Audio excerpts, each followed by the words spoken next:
Welcome everyone, this is मन्नत official YouTube channel. Class number 7 होगी आज आपकी बैच 2.0 के अंदर कॉमन रिक्रूटमेंट एग्जामिनेशन, जो हेल्पफुल रहता है डब्ल्यू असिस्टेंट एग्जामिनेशन के लिए एमसीआरई के अंदर। बाकी कोई और ऐसा एग्जामिनेशन जहां पर सीसीएस रूल्स जनरल आपके एडमिनिस्ट्रेशंस पूछे जाते हैं, वहां पर ये क्लासेस आपके लिए हेल्पफुल रहती हैं। आईआईटी, एनआईटी, निटर चंडीगढ़ और पीजीआईएमएस के अंदर आप देखोगे रिसेंट जो एप्लीकेशंस इनवाइटेड हैं, वहाँ पर आपके ज़रूर काम आएगा हमारा ये सीआरई कॉमन रिक्रूटमेंट एग्जामिनेशन का बैच 2.0। तो क्लास नंबर 7 के अंदर आज हम क्या करने वाले हैं, एक तो हम कंडक्ट रूल पढ़ाएंगे आपको, और एक साथ के साथ कंडक्ट रूल की जो महत्वपूर्ण अगर आप देखोगे अमेंडमेंट है 2019 वाला, वो हम जरूर डिस्कस करेंगे और आपको बताएंगे 2019 के अमेंडमेंट रूल को डिस्कस करने के पीछे की थ्योरी क्या है, किस एस्पिरेंट के कमेंट थे जिसकी वजह से 2019 के अमेंडमेंट रूल्स आपको पढ़ाए गए। ठीक है, तो ये क्लास आपके लिए हेल्पफुल रहेगी अगर आप प्रिपरेशन कर रहे हैं कॉमन रिक्रूटमेंट एग्जामिनेशन की या किसी अदर एग्जामिनेशंस की, like knitter Chandigarh, IIT, NIT, SGPGI, PGI Chandigarh, university और डिपार्टमेंटल एग्जामिनेशन। तो क्लासेस के लिए आप हमारी प्लेलिस्ट चेकआउट करो, आपको प्रॉपर गाइडलाइन मिलेगी। और अगर बैच को ज्वाइन करना है तो आज लास्ट डेट है, आप ज्वाइन कर सकते हो। ऑफर क्या है, टेलीग्राम चैनल पर जाइए मन्नत ऑफिशियल यूट्यूब, और मन्नत ऑफिशियल यूट्यूब टेलीग्राम चैनल पर जाने के बाद आपको पता लगेगा आज का जो ऑफर है उसकी लास्ट डेट आज ही है। इसके बाद आपको प्राइसेस में हाइक देखने को मिलेगा, तो जाके आप चेकआउट कर सकते हो। तो क्लास स्टार्ट करते हैं अब आपकी। Class number 6 CCS conduct rule हमने आपको करवाई। उसके अंदर कमेंट्स में आप देखोगे बच्चे के कमेंट्स हैं, आई थिंक क्लास नंबर 5 या 6 में है, जिसमें हमने आपको सीसीएस कंडक्ट रूल्स के कुछ सैंक्शंस के बारे में बताया, जिसमें गिफ्ट के बारे में हमने डिस्कशन किया था। तो जब गिफ्ट्स का डिस्कशन करते हैं तो गिफ्ट्स के डिस्कशन के अंदर हमने आपको अलग अलग बताया था, A class officer, B class officer, C class officer. किस हिसाब से बताया था? हमने आपको बताया था कोई मैरिज एनिवर्सरी होती है, रिलीजियस फंक्शंस होता है, कुछ भी ऐसा होता है तो उस पर जो गिफ्ट्स हैं उसकी लिमिट्स हैं। क्या लिमिट्स हैं? ए क्लास वाले एम्प्लॉय 25,000 रुपए तक का गिफ्ट एक्सेप्ट कर सकते हैं, बी क्लास एम्प्लॉय 15,000 रुपए तक का एक्सेप्ट कर सकते हैं, और सी क्लास एम्प्लॉयज के लिए 7,500 रुपए तक का गिफ्ट एक्सेप्ट करने का प्रोविजन था, जो हमने आपको पढ़ाया। बड़ा ही अच्छा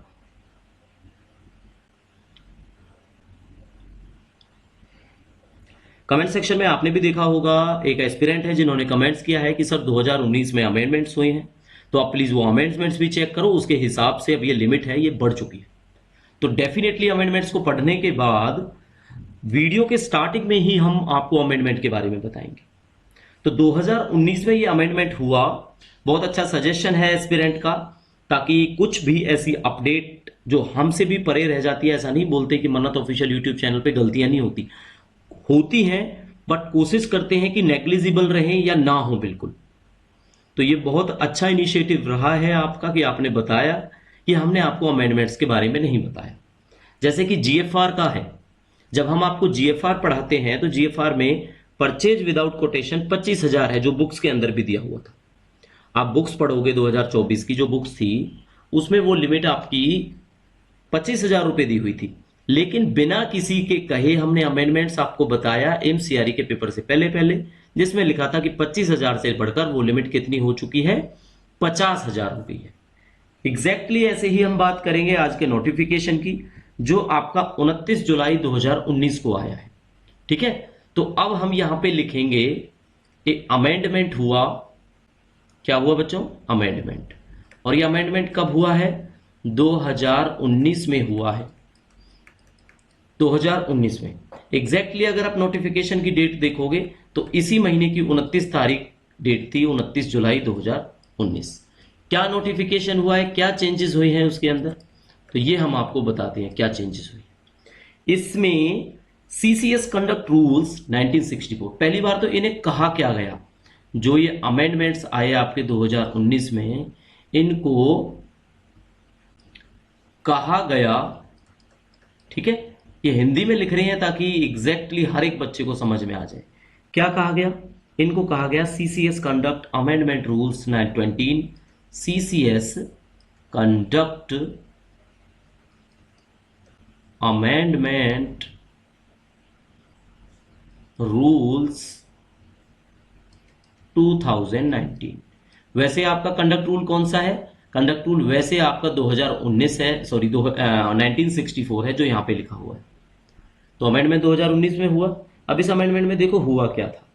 इस अमेंडमेंट में ये हुआ था कि जो सब रूल 3 हम आपको पढ़ाते हैं किसमें, अब ये आपको पता है ना, गिफ्ट्स किस में आती हैं? गिफ्ट्स आते हैं आपके रूल नंबर 13 के अंदर।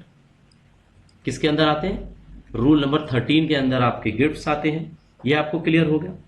अब एक चीज आपको बतानी है, वो ये है कि इसमें ₹5000 हो चुका है ग्रुप ए और ग्रुप बी। क्या हो चुका है? Group A and group B. वैसे कितना था? ₹1000 था ना। ये जो केस है ये आप याद रखोगे, किस केस में है ये कोई मैरिज एनिवर्सरी होती है। मैरिज एनिवर्सरी, मैरिज एनिवर्सरी या कोई रिलीजियस फंक्शन होता है या कोई रिटायरमेंट फंक्शन होता है, उस टाइम पे था ये। और जो चेंज जो लिमिट है ₹1000 जिसमें है वो अदर देन है। तो अदर देन में क्या कर दिया अब इन्होंने, आप अगर एग्जैक्टली देखोगे, ये आपका है रूल 13 का सब रूल 3 ऑफ ए का जो क्लॉज है, कौन सा क्लॉज है? वो क्लॉज है 1 और 2। ठीक है, 1 और 2 जो क्लॉज है उसमें क्या कर दिया है, उसमें ये जो लिमिट है इसको कर दिया है ₹5000। ठीक है, ₹5000। और जो दूसरा है उसमें कर दिया है ₹2000। ₹2000। लेकिन जो ₹2000 है वो कौन से ग्रुप की है? वो आपका ग्रुप सी के लिए रखी गई है। 2000 किसके लिए रखी गई है? ग्रुप सी के लिए रखी गई है। अब ए पार्ट में तो था, आपको बता दिया। बी पार्ट सब रूल 4 में भी कुछ चेंजेस हुआ है। Notwithstanding anything contained in sub rule 2 and 3, a government servant being a member of Indian delegation or otherwise may receive retained gift from foreign dignitaries in accordance with the provision of foreign contribution acceptance or retention of gift और presentation rules 2012। ठीक है, तो आपकी जो समझने वाली जो बात है, एक तो ये है, इसको बिल्कुल आप स्टार मार्क कर लो कि ये। अब इसके लिए क्या होगा, इसके लिए जो ये है आपका सब रूल 13, जो सब रूल 13 है। अब चलो एक चीज बता देते हैं आपको, जैसे यहाँ पे सब रूल 13 की बात चल रही थी। किसकी बात चल रही थी? सब रूल 13 की।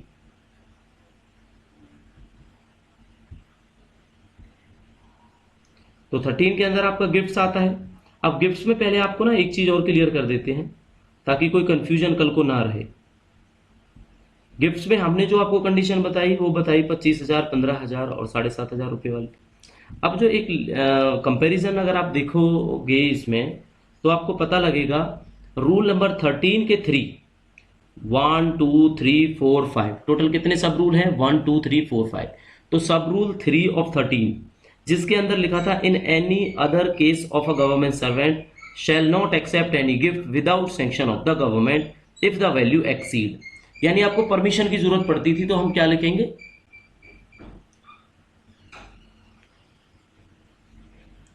यहां पे हम लिखेंगे विदाउट एनी परमिशन। इस बात को आप नोट करना, विदाउट एनी परमिशन। पहले कितना था? पहले ये भी लिख देते हैं, पहले विदाउट परमिशन। पहले विदाउट परमिशन कितना था ये भी आपको बता देते हैं। तो बच्चों पहले विदाउट परमिशन आपका रहता था in case of government employees A class और बी क्लास।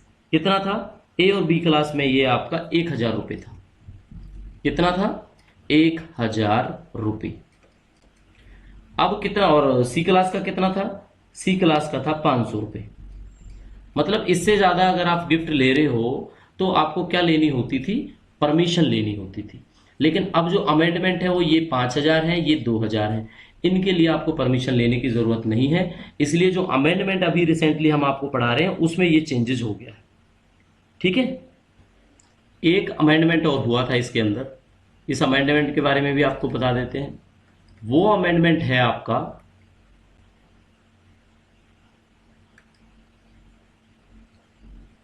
सब रूल 4 के अंदर। किसके अंदर है बच्चों? सब रूल 4 के अंदर।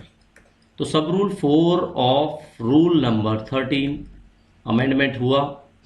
क्या अमेंडमेंट हुआ ये आपको बता देते हैं। इस अमेंडमेंट में यही लिखा है कि जो भी गवर्नमेंट अगर इंडियन डेलीगेशन या अदरवाइज कोई रिसीव करता है, गिफ्ट करता है, रिसीव करता है किसी से, फॉरेन डिग्निटरी से, तो उनको किनके जो नॉर्म्स फॉलो करने पड़ते थे गवर्नमेंट ऑफ इंडिया के। तो यहाँ पे एक चीज क्लियरिटी में आई है कि उनको क्या करना पड़ेगा, उनको करना पड़ेगा foreign contribution, foreign contribution acceptance. Acceptance का मतलब पता होता है रिसीव करना। एक्सेप्टेंस और रिटेंशन, एक्सेप्टेंस और रिटेंशन। किसका एक्सेप्टेंस ऑफ रिसेप्टेंस रिटेंशन? गिफ्ट्स का।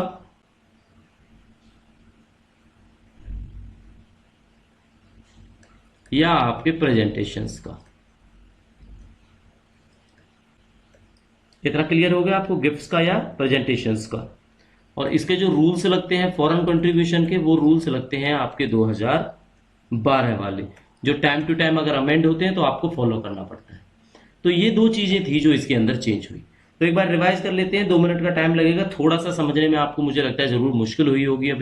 अभी रिसेंटली देख लेते हैं इसके अंदर कि रूल नंबर 13 है जो, वो आपका गिफ्ट्स के बारे में बताता है। गिफ्ट में ए क्लास की, बी क्लास की, सी क्लास की लिमिट, अगर कोई मैरिज एनिवर्सरी, कोई रिलीजियस फंक्शंस, कोई रिटायरमेंट फंक्शंस होता है तो वहां पर 25,000, 15,000, 75,000 ए, बी और सी ग्रुप के रिस्पेक्टिवली रखी गई थी। फिर आ जाता है अमेंडमेंट रूल 2019, जिससे पहले विदाउट एनी परमिशन जो लिमिट थी पहले वो कितनी थी? ए और बी क्लास 1,000 रुपए ले सकते थे केवल गिफ्ट, और सी क्लास केवल 500 रुपए।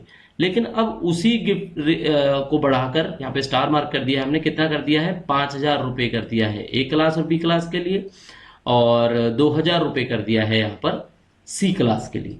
तो एग्जैक्टली क्लियरिटी हुई। कब आया आपका ये अमेंडमेंट रूल? 2019 के अंदर में आया, जिसको क्या बोला जाता है? CCS conduct amendment rules 2019।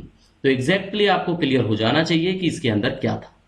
ठीक है बच्चों, नेक्स्ट स्लाइड पर हमने आपको क्या बताया? नेक्स्ट अमेंडमेंट बताया। वो कोई ज्यादा जरूरी नहीं है आपके लिए, फिर भी थोड़ा सा बता देते हैं कि सब रूल 4 के अंदर एक चीज जो ऐड की गई है, जिसमें लिखा गया है कि फॉरेन कंट्रीब्यूशन का एक्सेप्टेंस और रिटेंशन ऑफ गिफ्ट्स और प्रेजेंटेशंस रूल 2012 के अकॉर्डिंगली लागू होंगे उन पर, कि आपने कोई भी फॉरेन कंट्रीब्यूशन करनी है, चाहे उसको एक्सेप्ट करना हो, चाहे उसको डिनाई करना हो, चाहे उसको रिटेन करना हो, रोकना हो अपने पास, तो उसकी लिमिट है जो आपको जो फॉरेन कंट्रीब्यूशन के अकॉर्डिंगली रूल्स आएंगे 2012 वाले, वो फॉलो करते हुए बनाना पड़ेगा।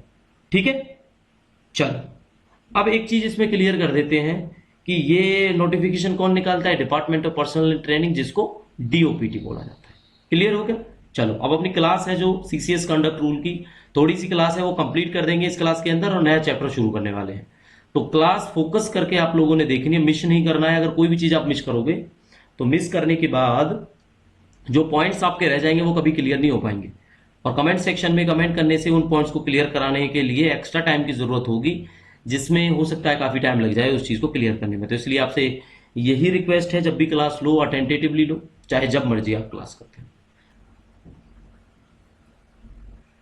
तो लास्ट क्लास में हमने आपको रूल नंबर 20 तक कराया था। रूल नंबर 20 में क्या था? कन्वेंसिंग ऑफ नॉन ऑफिशियल और अदर आउटसाइड इन्फ्लुएंस, कि किसी भी आउटसाइड इन्फ्लुएंस या नॉन ऑफिशियल बातों में, पॉलिटिकल प्रेशर में आकर, पॉलिटिकल बातों में आकर आपने क्या करना है? ऐसी कोई चीज जो पब्लिक इंटरेस्ट के काम की है उसको डिस्क्लोज नहीं करना है, पब्लिक इन्फ्लुएंस या पॉलिटिकल इन्फ्लुएंस की वजह से। तो ये रूल नंबर 20 था आपका। अब रूल नंबर 21 में पढ़ेंगे रेस्ट्रिक्शंस रिगार्डिंग मैरिज। तो रेस्ट्रिक्शंस रिगार्डिंग मैरिज है बच्चों आपका रूल नंबर 21। क्या है इसके अंदर? इसके अंदर है आपका रेस्ट्रिक्शंस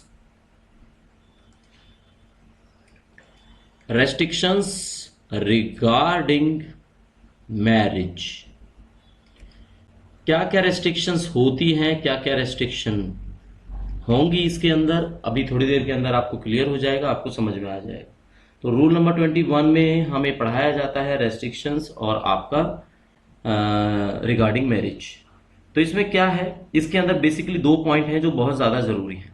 सीधी सीधी बात है कि विदाउट एनी परमिशन, कुल मिला के तो मेन जो बात है इसके अंदर यही की जाती है कि कोई भी गवर्नमेंट सर्वेंट है वो मैरिज नहीं करेगा with a person having a spouse living.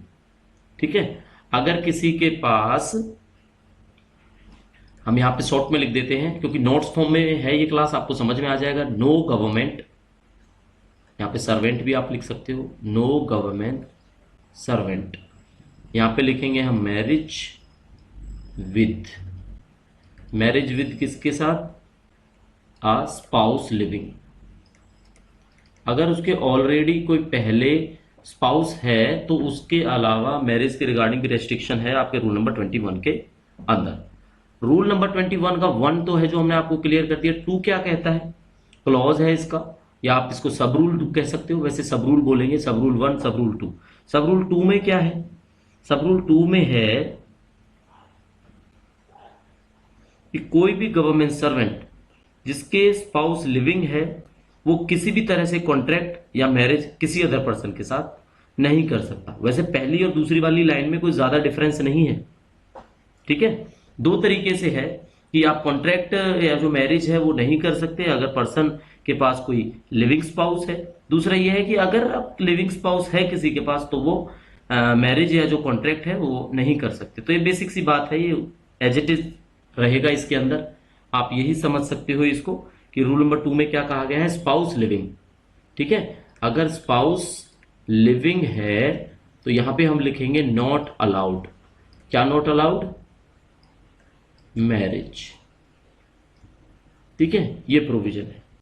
अब लेकिन फिर भी सेंट्रल गवर्नमेंट क्या करती है इस तरह से कि कोई मैरिज जो करता है उसको रेस्ट्रिक्शंस के बावजूद भी परमिशन अलाउ करती है। लेकिन कब परमिशन अलाउ करती है, कि जब मैरिज परमिशिबल होगी पर्सनल लॉ के हिसाब से।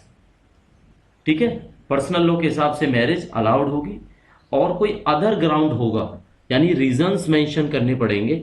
ठीक है, अगर कोई रीजंस हैं, यहां पे मैं लिख देता हूं रीजंस हैं, तो 1 and 2 ऑफ रूल 21 क्या हो जाएगा, कैसे कह सकते हैं हम इसको, अबॉलिश कहें या परमिट कहें, परमिट कह सकते हैं। ठीक है, इसके अलावा वो परमिट कर सकता है,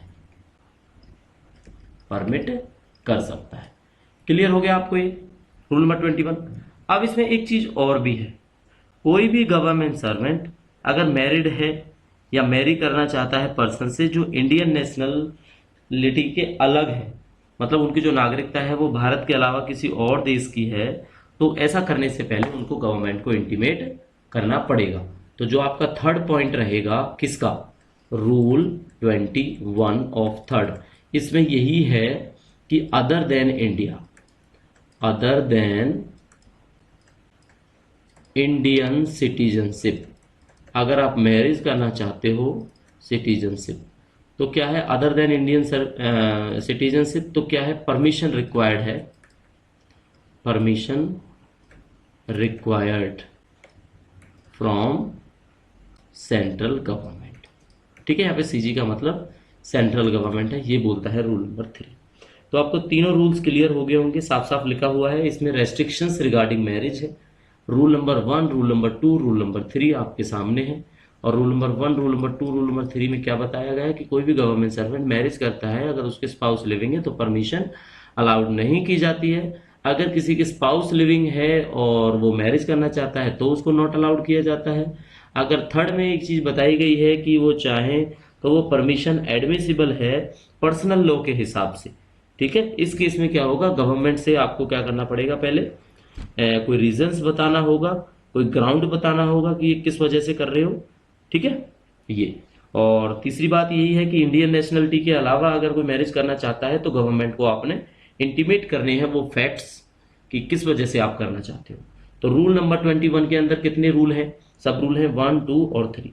2 के अंदर क्लॉज हैं ए और बी, जो हमने आपको बताई दी हैं कि पर्सनल लॉ हो गया और दूसरा हो गया कोई ग्राउंड बताना पड़ेगा आपको जिस वजह से आप ऐसा करना चाहते हो। ठीक है, चलो एक इंपॉर्टेंट आने वाला है इसमें एक रूल जो अभी आपको थोड़ी देर में समझाएंगे, वो 22A होगा हमारा। ठीक है, तो 22 में क्या है, अभी 22 देख लेते हैं सबसे पहले। Rule number 22। रूल नंबर 22 के अंदर क्या है, रूल नंबर 22 के अंदर है कंजम्पशन ऑफ इंटॉक्सिकेटिंग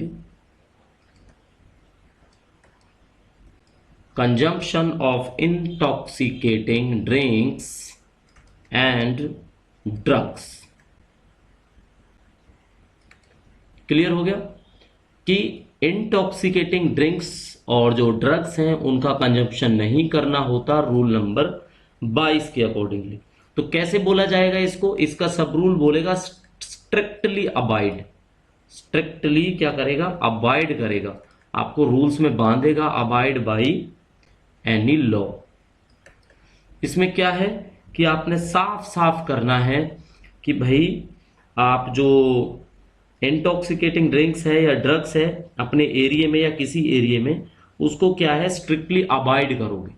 तो strictly abide by any law यानी कि क्या करना है, नॉट टू इंटॉक्सिकेट, ठीक है, not to intoxicate drink and drug, क्या use, not to use intoxicating drugs and drinks.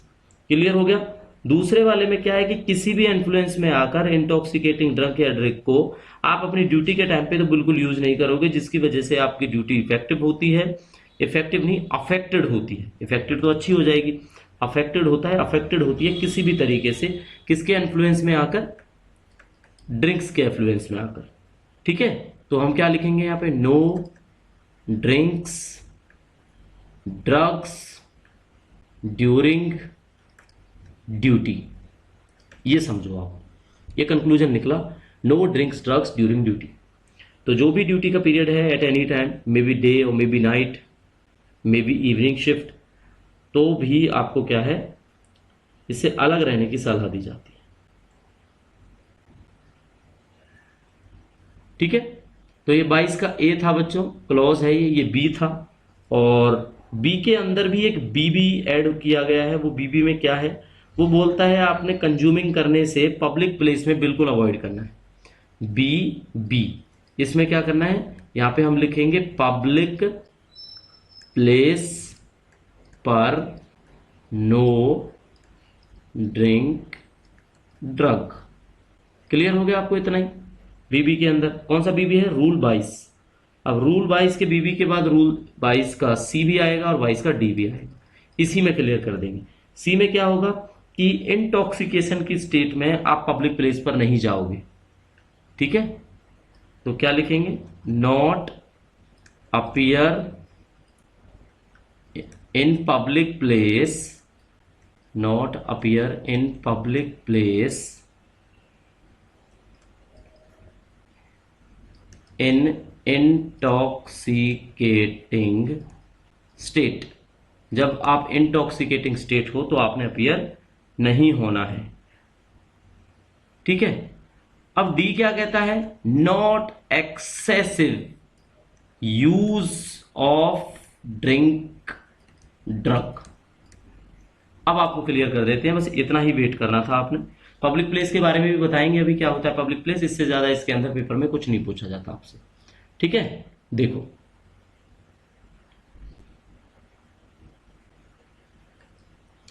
ये है आपका रूल नंबर 22। रूल नंबर 22 में बात की जाती है consumption of intoxicating drinks and drugs. इसके अंदर क्या बताया जाता है आपको, इसके अंदर बताया जाता है, ठीक है, strictly abide by any law, जिसकी वजह से आप इंटॉक्सिकेटिंग ड्रग्स का यूज ना करो। दूसरे रूल में बताया जाता है no drink drug during duty, duty के टाइम पे बिल्कुल अलाउ नहीं। बीबी के अंदर 22 ऑफ बीबी कि भाई पब्लिक प्लेस पर नो ड्रिंक। ठीक है, सी के अंदर क्या होता है, not appear to public place in intoxicating state, जब भी नशे की हालत में हो तो पब्लिक प्लेस पर अपीयर नहीं होना। Not excessive use of drink और ड्रग, ये डी के अंदर है। तो 22 के अंदर कौन कौन से थे? 22A, 22B, 22BB, 22C, 22D। 22B भी जरूर याद रखना है, इसमें लिखा है पब्लिक प्लेस पर नो ड्रिंक। ठीक है, कौन सा रूल है? रूल 22B पब्लिक प्लेस पर ड्रिंक करने के जो अलाउ नहीं करता। ठीक है, अब एक छोटा सा रूल है, इसी में पढ़ लेते हैं। एक छोटा सा रूल, क्या है वो छोटा सा रूल? वो रूल है आपका रूल 22A। 22A में क्या है? 22A में साफ साफ लिखा है prohibition of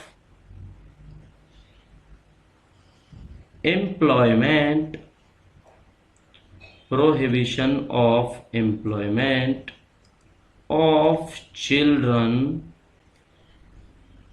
below age of 14 years. 14 साल से कम उम्र के बच्चे का काम पर रखना, उसको एम्प्लॉयमेंट देना भी कानूनी अपराध है, उसको प्रोहिबिट करना चाहिए। तो इसमें साफ साफ लिखा है no government servant shall employ to work any child below the age of 14 years. समझाने वाली कोई बात है ही नहीं इसके अंदर, आपने ये रूल पहले भी पढ़ा हुआ है। ठीक है, एक चीज रहेगी पिछले वाले रूल में जो हमने बताना था, पब्लिक प्लेस। तो पब्लिक प्लेस क्या होता है, इस पॉइंट को नोट करेंगे। पब्लिक प्लेस क्या होता है? तो पब्लिक प्लेस होता क्या है? पब्लिक प्लेस का मतलब है एनी प्लेस और premises including a conveyance to which the public have permit to have access whether on payment और अदरवाइज। ठीक है, तो पब्लिक प्लेस का क्या मतलब है? पब्लिक प्लेस का मतलब है कि पब्लिक प्लेस वेयर, यहां पे विच नहीं लिखेंगे, वेयर लिखेंगे, वेयर यू आर परमिटेड, जिस पर यू आर परमिटेड। अब यू में कौन है? यहां पे इस यू का मतलब पब्लिक से है, बस ये याद रखना, इस यू का मतलब क्या है? पब्लिक से है। You are permitted to have access. ठीक है, कोई भी एक्सेस हो आपको रहने के लिए वहां पे, वेदर ऑन पेमेंट और अदरवाइज, तो वो होता है आपका पब्लिक प्लेस। क्या होता है बच्चों पब्लिक प्लेस? पब्लिक प्लेस का मतलब वो प्लेस जहां पर आपको अलाउ किया जाता है किसी पब्लिक को रुकने के लिए, रहने के लिए, चाहे पेमेंट की वजह से या अदरवाइज, पब्लिकली, जिसको हम अगर हिंदी में कहें तो इसको बोलते हैं सार्वजनिक। क्या बोलते हैं इसको? सार्वजनिक स्थान। ठीक है, तो ये सार्वजनिक स्थान होता है आपका पब्लिक प्लेस। क्लियर हो गया? चलो, एक आता है, अब थोड़ा सा रह गया आपका, बस ये खत्म होने वाला है। नेक्स्ट रूल आपको स्टार्ट करने वाले हैं, रूल नंबर 24। अब रूल नंबर 24, एक मिनट पॉइंटर चेंज कर लेते हैं, आपको क्लियर होगा थोड़ा सा पढ़ने में। रूल नंबर 24 के अंदर क्या आता है? रूल नंबर 24 में आता है डेलीगेशन ऑफ पावर्स। क्या आता है? Delegation of powers. Delegation of powers में क्या पढ़ाया जाता है? डेलीगेशन ऑफ पावर में पढ़ाया जाता है किसी ऑर्डर के द्वारा, किसी स्पेशल ऑर्डर के द्वारा, अगर किसी हेड ऑफ द डिपार्टमेंट किसी रूल के तहत, ठीक है, अगर कोई कंडीशन ऐसी है जिसमें स्पेसिफाई करके कोई स्पेशल ऑर्डर निकाल के अगर बताता है तो उसको डेलीगेशन ऑफ पावर्स बोलते हैं। तो साफ साफ लिखा हुआ है पावर एक्सरसाइजेबल बाय इट। यहां पे लिख देंगे हम, डेलीगेशन ऑफ पावर्स का मतलब है powers exercisable, powers exercisable by this order. तो उसी को बोलते हैं हम डेलीगेशन ऑफ पावर्स। अब इसका एक एग्जांपल है छोटा सा, वो डेलीगेशन ऑफ पावर में हम समझ लेते हैं। अगर एक कैंडिडेट है वो रिजाइन अगर करता है, तो रिजाइन करने की जो अथॉरिटी है, अगर एम्स के अंदर आप देखोगे तो उसकी अप्रूवल आपके डायरेक्टर हैं जो एम्स के, उनसे परमिशन रिक्वायर्ड होती है। तो इसीलिए इसकी जो कॉम्पिटेंट अथॉरिटी है, डेलीगेशन ऑफ पावर्स है, वो डायरेक्टर है। ठीक है, ऐसे आपको चीजों को पढ़ना है। आपने लीव लेनी है, आप डबल एओ हो या असिस्टेंट हो, अगर आपने लीव लेनी है, आप डबल एओ हो या असिस्टेंट हो, तो आपकी डेलीगेशन ऑफ पावर्स एओ होंगे या सीनियर एओ होंगे। ठीक है, एडमिनिस्ट्रेटिव ऑफिसर या सीनियर एडमिनिस्ट्रेटिव ऑफिसर। तो इस तरह से एक ऑर्डर होता है जिसमें कंप्लीटली काम के हिसाब से एलटीसी ग्रांट करने की पावर सीनियर ईओ को दी गई है या डायरेक्टर को दी गई है वो बताया जाता है। कोई फाइनेंशियल पावर्स है वो किसको दी जाती हैं वो बताया जाता है। तो ये डेलीगेशन ऑफ पावर के अंदर आता है। इसमें इतना ही पढ़ना है, delegation of power means any power exercisable by any general order या special order under this rule is called delegation of powers.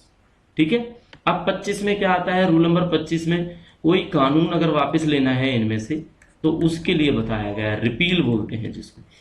ठीक है, रिपील कहेंगे या सेविंग कहेंगे, दोनों चीजें हैं। अब रिपील एंड सेविंग का क्या मतलब है, रिपील एंड सेविंग का मतलब साफ साफ लिखा हुआ है कि अगर इन ऑर्डर्स को आने के बाद कोई ऐसा है, कोई रूल जो इनके जस्ट बाद आ जाता है और वो बोलता है कि पुराने वाले सीसीएस कंडक्ट रूल्स 1964 को रिपील करता है, तो वो एप्लीकेबल हो जाएगा हर एक गवर्नमेंट सर्वेंट्स पर।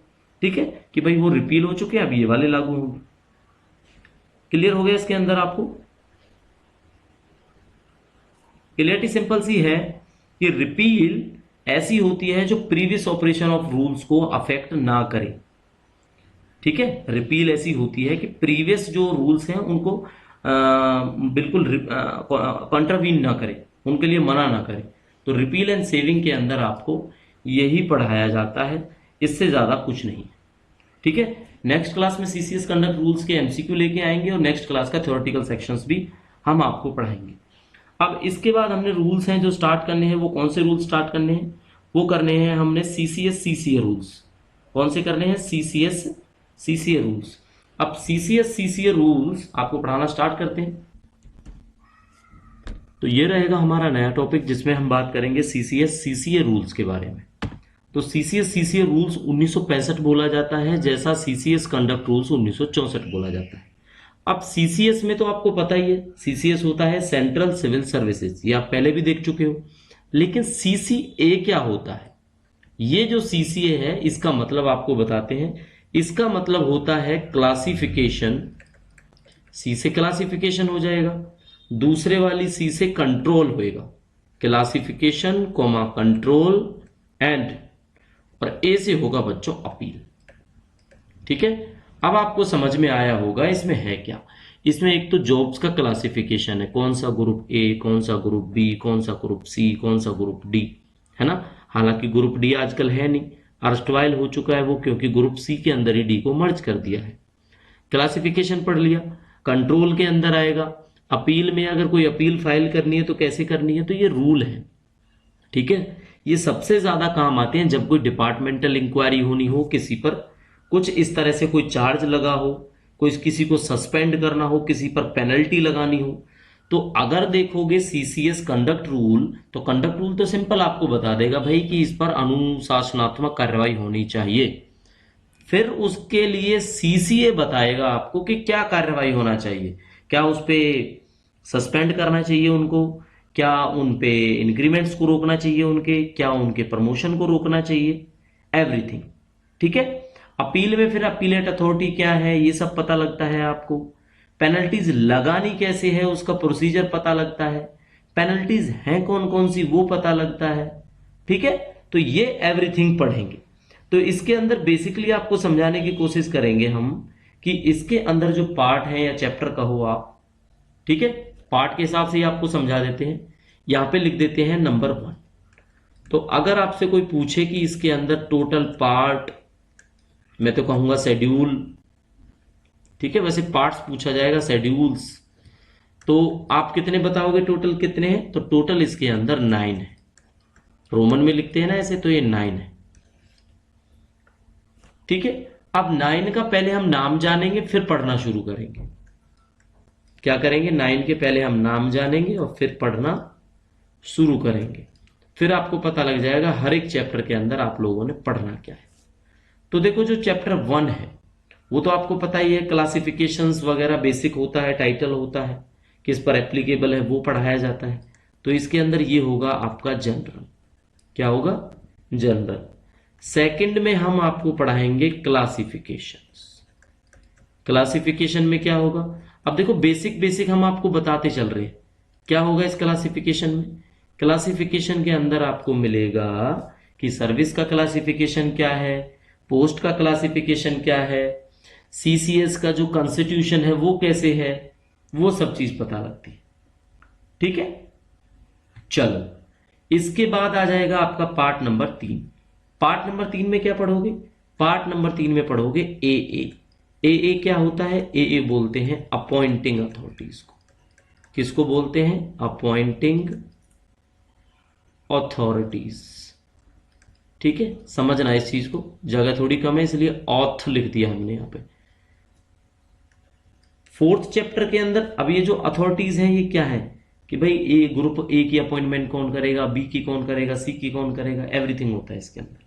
पार्ट 4 सबसे ज्यादा जरूरी है, जिसको सबसे ज्यादा डर लगता है सस्पेंड होने से एम्प्लॉय को, तो इसको सस्पेंशन बोलते हैं। 5 के अंदर आ जाएंगे, जब सस्पेंड होगा कोई तो पेनल्टीज लगी होंगी ऑब्वियसली, है ना, तो इसमें पेनल्टीज एंड डिसिप्लिनरी अथॉरिटीज के बारे में पढ़ाया जाता है। डिसिप्लिनरी अथॉरिटीज, ठीक है, ये आपका 6 है, ये 7 है, ये 8 है, ये 9 है। 6 के अंदर हम क्या पढ़ते हैं, 6 के अंदर हम पढ़ते हैं कि पेनल्टीज के बारे में तो बता दिया, लेकिन अब उनका प्रोसीजर क्या है, procedures to imposing penalties. Impose पता है ना आपको, इम्पोज होता है लगाना, कैसे लगाना है। 7 नंबर पार्ट के अंदर क्या देखने को मिलेगा, 7 नंबर पार्ट में आपको अपील देखने को मिलेगा, अपील्स। अब आपको बताएंगे इस चैप्टर में सबसे जरूरी क्या है। 8 नंबर में आ जाएगा आपका रिवीजन, रिवीजन कह लो या उसको आप रिव्यू कह लो। जब कोई अपील फाइल करेगा तो उसका रिवीजन भी करना पड़ेगा ना, उसको रिव्यू करना पड़ेगा कि अपील में दम है नहीं है, कैसा है। और ये पार्ट है आपका मिसलेनियस, MISC, मिसलेनियस। मिसलेनियस में क्या पढ़ते हैं कि किसको रिपील एंड सेविंग की पावर दी गई है, डाउट्स अपने क्लियर करने हैं तो कैसे करने हैं, सर्विस ऑर्डर्स नोटिस हैं वो क्या है। तो ये था आपका क्लासिफिकेशन कंट्रोल एंड अपील का CCS रूल्स 1965। देखो पढ़ने वाली चीज क्या है, पढ़ने वाली चीज अब हम आपको बताते हैं। पेपर में एक सवाल जरूर बनता है, आपसे पूछा जाता है कि सस्पेंशन इज, आपसे पूछा जाएगा कि जैसे suspension is dealt with CCS CCA rules in which part, तो आपको बताना पड़ेगा किस पार्ट के अंदर है, तो पार्ट 4 के अंदर है। ऐसे ही जनरल, तो ये पार्ट्स आपने याद करने हैं। जनरल 1 के अंदर है, क्लासिफिकेशन में 2 है, अपॉइंटिंग अथॉरिटीज में 3 है, पार्ट 5 के अंदर आपका पेनल्टीज है, पार्ट 6 के अंदर आपका प्रोसीजर्स हैं पेनल्टीज लगाने के, 7 में अपील है आपकी, 8 में रिव्यूज एंड रिव्यू हैं, रिवीजन एंड रिव्यू हैं, और 9 में है मिसलेनियस। ठीक है, तो ये टोटल पार्ट्स आपको पता लग गए, 9 पार्ट्स। आपने ऐसे ही इस क्लास को कंटिन्यू करने से पहले आपके टिप पे होना चाहिए कि 9 पार्ट्स के अंदर आप क्या पढ़ोगे। 9 पार्ट्स आपने रट लेने हैं, याद कर लेने हैं। छोटा सा फैक्चुअल क्वेश्चन है जो इसके अंदर से बन जाएगा। ठीक है, आपने जरूर पेपर दिए होंगे CCS रूल वाले, तो आपको पता होगा, नहीं दोगे तो आगे पता लग जाएगा। ठीक है, इसीलिए हम आपको पहले से ही आपको बताते हैं कि आपको ये चीजें याद रखनी है। वैसे देखो शेड्यूल मेरे हिसाब से आप मत कहना इसको, क्योंकि यहाँ पे शेड्यूल ना अलग से भी दिए हुए हैं, तो इस शेड्यूल को यहाँ से कट कर लेना चाहिए। ये वर्ड है, इसको कट कर लेना। आपने केवल टोटल पार्ट्स याद रखने हैं। टोटल क्या करना है, पार्ट्स याद रखने हैं, क्योंकि शेड्यूल इसके अंदर अलग अलग है। ग्रुप A का शेड्यूल, ग्रुप B का शेड्यूल, ग्रुप C का, ग्रुप D का और डिफेंस का। तो पार्ट 5 है इसके अंदर। तो अगर आपसे कोई शेड्यूल पूछता है तो 5 पार्टों में इसका शेड्यूल डिवाइडेड है। ठीक है जी, अब थोड़ा सा बेसिक रिव्यू है जो आपको आज की क्लास में दे देते हैं, बाकी कल से इसको हम कंटिन्यू करेंगे और कोशिश करेंगे बहुत जल्दी हम CCS CCA रूल को खत्म करें। ठीक है, तो CCS CCA रूल का साफ साफ प्रोविजन है। पार्ट 1 में हमने आपको क्या पढ़ाना है, सबसे पहले हम यहाँ पे लिख लेंगे पार्ट 1। रोमन्स में लिखे जाते हैं, हमने आपको वैसे लिख के समझाया। पार्ट 1 क्या है आपका, पार्ट 1 है आपका जनरल। ठीक है, क्या है पार्ट 1, जनरल है। जनरल में देखो क्या है, सबसे बड़ी बात तो यही है कि इसको बोला क्या जाता है, वो तो इसको बोला क्या जाता है, इसको बोला जाता है CCS CCA रूल्स 1965। हमेशा सीसीए की फुल फॉर्म पूछी गई है तो पता होना चाहिए, क्लासिफिकेशन कंट्रोल एंड अपील होता है। एक ये होता है ये आए कब, आए कब, लागू कब से हुई, लागू कब हुई, इंग्लिश में भी लिख देते हैं कैम इनटू फोर्स या कम इनटू फोर्स, वैसे तो कैम इनटू फोर्स आएगा, ठीक है। तो कैम इनटू फोर्स कब से हुई, तो ये डेट आपने याद रखनी है, बिल्कुल एज इट इज जैसा कि सीसीएस कंट्रोल रूल के अंदर है, सॉरी कंडक्ट रूल के अंदर है।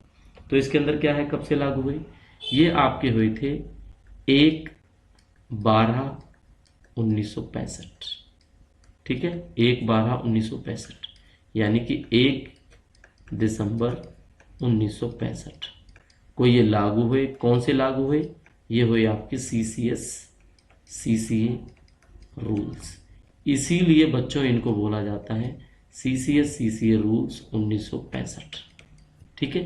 क्लियर हो गया पार्ट 1। पार्ट 1 में अभी एक तो ये टाइटल था, टाइटल हमने आपको बता दिया जो शॉर्ट टाइटल है। अब इंटरप्रिटेशन है, इंटरप्रिटेशन में सारी की सारी बेसिक जो डेफिनेशन है वो आपको क्लियर हो जाएगी, ठीक है। अभी हम क्या पढ़ेंगे, ये जो जनरल आपने पढ़ा ना, ये जनरल इसका क्या है, जनरल है इसका रूल नंबर 1 कह सकते हैं इसको, वैसे तो पार्ट 1 है, ये जो जनरल है ये तो पार्ट 1 है, लेकिन हमने जो अभी आपको पढ़ाया वो पढ़ाया रूल नंबर 1, ठीक है। सारे के सारे रूल हैं जो आपने याद रखने। कितने रूल हैं इसके अंदर, इसके अंदर है 35 रूल। लिख दे कहीं पे लिख दें क्या, चलो यहाँ पे तो शायद दिखाई देगा, चलो लिख देते हैं, यहीं पे दिखाई दे जाएगा, थोड़ा सा ब्लूइश है। तो टोटल रूल्स ना इसके अंदर है 35।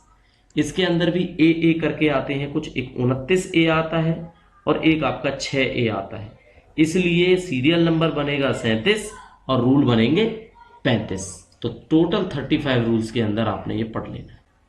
रूल 1 हो गया, रूल 2 पढ़ो अभी। रूल 2 में आपका आएगा इंटरप्रिटेशन। क्या आएगा, इंटरप्रिटेशन। इंटरप्रिटेशन होता है आपको समझाना, इंटरप्रेट करना। क्या समझाना, जो इसके अंदर बेसिक फैक्ट है। बेसिक फैक्ट का मतलब जो इसके अंदर कंटेक्स्ट यूज हुए हैं, जो टर्मिनोलॉजी यूज हुई है, ठीक है, यानी शब्द कहेंगे, जो इसके अंदर शब्दांश यूज हुए हैं या शब्द यूज हुए हैं उसको इंटरप्रेट करता है, ठीक है। किसको इंटरप्रेट करता है, इसी को इंटरप्रेट करता है। अब बेसिकली आज की क्लास में आपको सीसीए रूल्स का हम इतना ही पढ़ाएंगे। अभी आपने क्या करना है, एक बार रिवीजन कर लेना है। इसका पीडीएफ है हमारे टेलीग्राम चैनल पर अवेलेबल हो जाएगी, जो प्लस मेंबर्स के लिए बनाया हुआ है। वैसे आप डीओपीटी की वेबसाइट से भी इसको डाउनलोड कर सकते हो। CCS classification control and appeal rules 1965 अगर आप लिखोगे तो आपको पीडीएफ मिल जाएगी, ठीक है। तो आप ये पढ़ पाओगे एक बार। तो अभी आपने क्या करना है, केवल इसके जो टाइटल है रूल्स के पार्ट्स आपने पढ़ने हैं और रूल्स के जितने आपसे नंबर्स याद होते हैं वो नंबर याद करने हैं, ठीक है। तो नेक्स्ट क्लास में आपसे मिलेंगे। क्लासें हमारी ऐसे ही चलती रहेंगी। आज लास्ट डे है अगर आपने ज्वाइन करना है plus member without any fair rise. इसके बाद क्या होगा, कॉस्टली हो जाएगा थोड़ा सा आपके लिए, ज्वाइन आप बाद में भी कर पाओगे। एमसीआरए की अगर आप प्रिपरेशन करते हो तो आपके पास 1 मंथ के आसपास टाइम है जो अभी बचा हुआ है। तो डिपेंड करता है आपने किस हिसाब से प्रिपरेशन करनी है। क्लासेस हमारी फ्रीली सबके लिए अवेलेबल है। तो क्लास हमारी पुरानी प्लेलिस्ट जरूर काम आएगी सब बच्चों के, तो पुरानी प्लेलिस्ट देखना आज से शुरू कर दो, चाहे कोई हमारा मेंबर है या हमारा मेंबर नहीं है। अगर आपने लॉयल मेंबर यूट्यूब पे ज्वाइन करना है 29 रुपीज मंथली तो ज्वाइन कर सकते हो, क्योंकि ये जो क्लास आप देख रहे हो ये क्लास आपसे पहले आपके मेंबर्स के लिए अवेलेबल थी। उनको एक बैज मिल जाता है, जब वो कमेंट करते हैं तो उनके कमेंट का रिप्लाई हम पहले करने की कोशिश करते हैं। ये पॉलिसी यूट्यूब की तरफ से अवेलेबल है, ठीक है बच्चों। तो नई क्लास में मिलेंगे, तब तक के लिए पढ़ते रहो। कोई डाउट होता है mannatofficial14@gmail.com हमारी ईमेल एड्रेस है, और आप टेलीग्राम पर हमारे जो ओनर ऑफ द ग्रुप हैं उनसे चैट करके भी बात कर सकते हैं। तो मिलेंगे नई क्लास में, तब तक के लिए thank you and see you soon दोस्तों।